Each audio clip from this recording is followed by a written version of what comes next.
अस्सलाम वालेकुम गाइस। तो आज मैं आपके लिए लेकर आया हूँ लाहौरियों की फेवरेट डिश कचनार और चिकन की रेसिपी। तो मोस्टली ये जो है वो कीमे में या मटन या बीफ के कीमे में बनाकर खाई जाती है।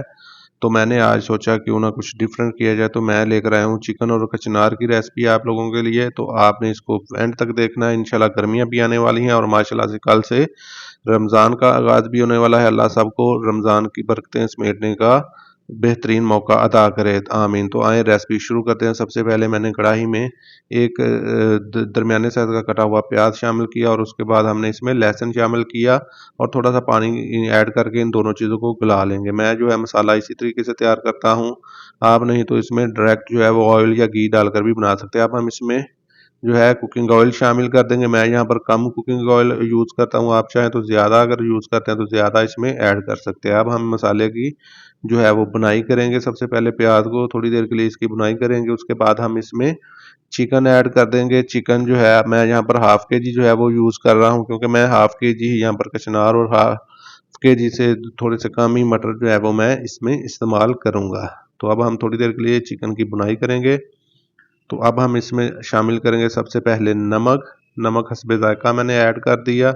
अब हम इसमें थोड़ा सा सब्ज़ मिर्चों का पेस्ट ऐड कर देंगे और साथ ही थोड़ा सा कुटा हुआ अदरक मैं यहाँ पर ऐड कर रहा हूँ। और अब हम तमाम चीज़ों की फिर से बुनाई करेंगे। तो ये याद रखें कि कचनार में बुनाई जो है वो बहुत अहम होती है। अब हम इसमें दरमियाने साइज़ का कटा हुआ टमाटर ऐड कर देंगे। अब हम इसमें हल्दी पाउडर ऐड करेंगे और जो है दड़ा मिर्च जाएगी इसमें। अब हम इसमें सुर्ख पाउडर मिर्च का ऐड कर देंगे। तो आप लोग जो है वो अपने हिसाब से जो है स्पाइसेस कम या ज़्यादा कर सकते हैं, जिस हिसाब से आप खाना पसंद करते हैं उस हिसाब से इसमें ऐड कर लें। अब हम दोबारा से इसकी अच्छे तरीके से बुनाई करेंगे। बुनाई आपने जितनी अच्छी करेंगे इंशाल्लाह उतना ही ज़्यादा इसका टेस्ट डेवलप होगा। मेरे पास यहाँ पर फ्रीज़र में पड़े हुए थे मटर, फ्रीज थे, तो मैंने ऐसे ही उनको इसमें ऐड कर दिया। अब हम इन तमाम चीज़ों की एक बार फिर से बुनाई करेंगे। अब मैं जो है वो कचनार जो मैंने ली थी इसको भी थोड़ी देर बुनाई करेंगे। उसके बाद कचनार जो ली थी उसको मैंने जो है डंडलों से उतार लिया था। ये देखिए साफ करके इसको अच्छे तरीके से 3 से 4 दफ़ा पानी में वॉश कर लिया था। तो ये देखें ये अच्छे तरीके से वॉश है, आपने भी इसको अच्छे तरीके से वॉश करना है, ज़रूर करना है। उसके बाद हम जो है कचनार इसमें ऐड करके इसकी अच्छे तरीके से बुनाई करेंगे। ये इसकी जितनी अच्छी बुनाई करेंगे ये उतना ही इसका जो है वो फ्लेवर जो और मज़ा जो है वो ज़्यादा आएगा। तो आपने इसकी बुनाई जो है वो ज़रूर ज़्यादा करनी है। अब हमने इसकी 4-5 से 7 मिनट के लिए अच्छी तरीके से बुनाई कर लेनी है। तो बुनाई जो है वो यहाँ पर बहुत ज़रूरी है। तो उसके बाद हम इसमें जो है फेंटा हुआ दही शामिल हमने करना है। पहले कम से कम 5 से 7 मिनट इसकी अच्छे तरीके से बुनाई जो है वो ज़रूर कर लेनी है आपने।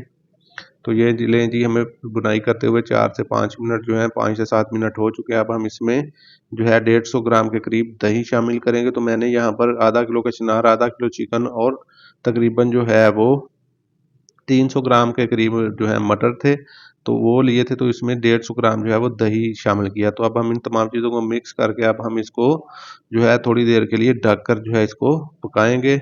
तो ये देखें मैंने इसको पहले 5 से 7 मिनट के लिए इसको ढककर पकाया। इसमें जो है 4-5 से 7 मिर्चें शामिल कर दूंगा। जो लोग तीखा खाते हैं उनके लिए अब हम दोबारा से इसको 5 से 7 मिनट के लिए ढककर जो है इसकी जो है इसकी कुकिंग कर लेंगे। ये देखें माशाल्लाह ये तकरीबन जो है वो गल चुका है। अब हम इसकी आंच जो है वो तेज़ करेंगे, क्योंकि अभी इसमें जो दही ने पानी छोड़ा है वो इसमें मौजूद है। तो अब हम इसकी अच्छे तरीके से दोबारा से बुनाई करेंगे ताकि ये जो तमाम पानी है ये अच्छे तरीके से खुश्क हो जाए। तो हमने अब इस पानी को खुश्क करना है और इसकी अच्छे तरीके से साथ में बुनाई भी करनी है, क्योंकि इसकी बुनाई जो है वो बहुत मैटर करती है और इसका टेस्ट जो है वो इसी बुनाई की वजह से डेवलप होता है। तो आपने इसको अच्छे तरीके से बुनाई करनी है। उसके बाद इसमें सब्ज़ धनिया ऐड कर देना है। अभी हम थोड़ी देर के लिए और इसकी बुनाई करेंगे और इसको डिश आउट कर लेंगे। ये लें जी, माशाल्लाह अच्छी तरीके से इसकी बुनाई हो चुकी है। अब हम लोग इसको डिश आउट कर लेते हैं और चिकन और कचनार की हमारी रेसिपी जो है वो बनकर तैयार हो चुकी है। तो आपने भी इसको ज़रूर ट्राई करना है। स्पेशली ये दोपहर के खाने में, लंच में ये बहुत ज़्यादा पसंद की जाती है। तो ये लें जी, हमारी चिकन कचनार मटर की रेसिपी जो है वो बनकर तैयार हो चुकी है। और ये देखें माशाल्लाह इसकी फाइनल लुक। और अगर आपको मेरी वीडियो पसंद आए तो मेरे चैनल को सब्सक्राइब करें। आपका सब्सक्राइब करना हमारे लिए हौसला अफजाई की बात होती है, तो आप लोगों ने मेरे चैनल को ज़रूर सब्सक्राइब करना है। तो साथ साथ जो है हमें अपना फीडबैक भी देना है। आपका फीडबैक हमारे लिए बहुत अहम होता है, और हमें कमेंट्स में आप ज़रूर बताइएगा कि आप ये मेरी वीडियो किस शहर से और कहाँ से देख रहे हैं। तो ये देखें माशाल्लाह इसकी फाइनल लुक। तो आज के लिए इतना ही, मिलते हैं एक नई वीडियो में, तब तक के लिए अल्लाह हाफिज़।